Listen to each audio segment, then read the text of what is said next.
Hi friends, வணக்கம். Welcome back to my channel. இன்றைக்கி தக்காளி குருமா செய்ய போகிறோம். எப்படி செய்யலான்னு பார்க்கலாம்.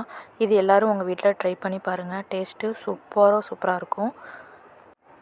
இதை சப்பாத்தி, இட்லி, பூரி எது கூட வேணாலும் சாப்பிட்லாம். வாங்க எப்படி செய்யலான்னு பார்க்கலாம். 4 ஸ்பூன் ஆயில், பிரிஞ்சி, ஏலக்காய், கிராம்பு எல்லாம் சேர்த்து நல்லா வதக்கிக்கலாம். வதக்கிட்டு பெரிய சைஸ் வெங்காயம் 1 எடுத்து குட்டி குட்டியாக கட் பண்ணி சேர்த்துருக்கேன். தக்காளி பழம் 5 எடுத்துருக்கேன். அதுவும் நல்லா குட்டி குட்டியாக கட் பண்ணி அதோட சேர்த்துக்கலாம். இந்த டிஷ்ஷுக்கு தேவையான அளவு உப்பு போட்டு அதை வேக வச்சுக்கலாம்.